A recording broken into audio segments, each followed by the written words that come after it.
पूरी टीम जो संघर्ष में साथ थी, इनके सभी लोग यहाँ मौजूद हैं। मैं चाहूंगा कि ये अपनी बात करें। आज प्रदेश कार्यालय में इस बैठक में हमें आने का मौका मिला। यहाँ पर तशरीफ फरमा इस पार्टी के संरक्षक, हम सब के अगुआ, पार्टी के मुखिया, पार्टी के प्रदेश अध्यक्ष जी शिव प्रसाद जी बांगरमऊ क्षेत्र से, रिजवान अहमद साहब और तमाम साथी, नाम अगर लेंगे तो टाइम लगेगा ज़्यादा और टाइम हमें लग रहा है कम है। तमाम साथी हमारे सामने हैं। आज इस दौर में जब पूरे प्रदेश में नहीं बल्कि देश में अजीब सा माहौल हो, लोकतंत्र की धज्जियां उड़ाई जा रही हों, उस दौर में पार्टी को खड़ा करना, पार्टी बनाना बड़ा मुश्किल काम है। उसके बाद भी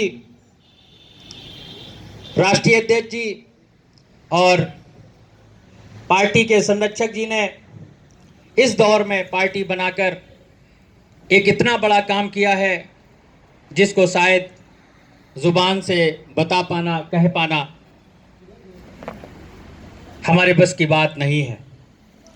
फिर भी हम सब उनके बहुत शुक्रगुजार हैं और उन्हें भरोसा दिलाते हैं कि पार्टी आज नहीं कल कामयाब होगी और हम सब इस देश में, इस देश के लोगों को जो परेशान हैं, शोषित हैं, उनको मुख्य धारा से जोड़ने का काम करेंगे।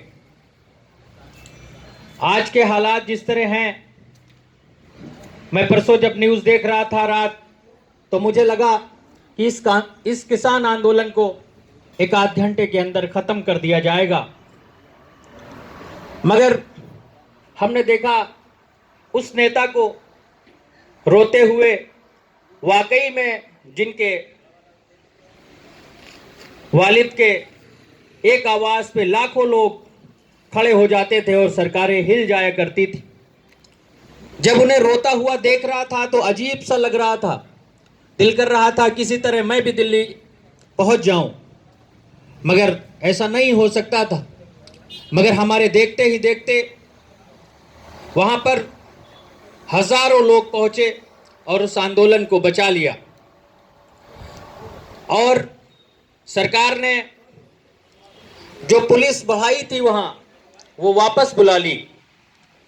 तो ये बताने का मकसद ये था कि ताकत लोगों से होती है।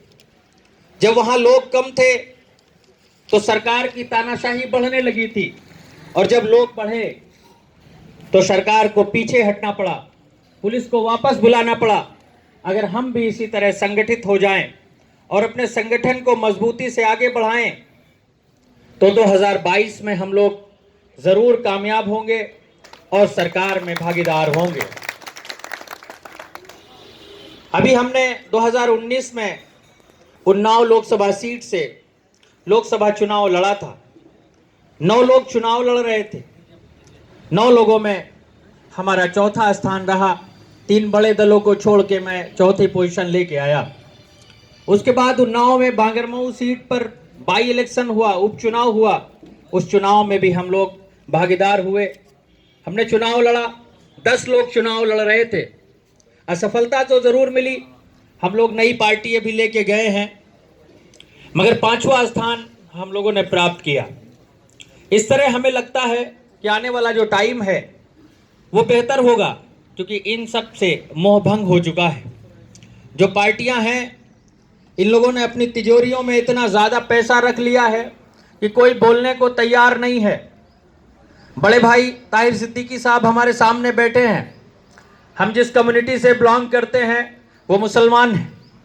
पिछली साल अभी NRCCA आया था, हजारों लोगों को गिरफ्तार किया गया, बहुत सारे लोगों की संपत्तियां कुर्क करा ली गईं, हम जैसे लोगों को भी डिटेन किया गया।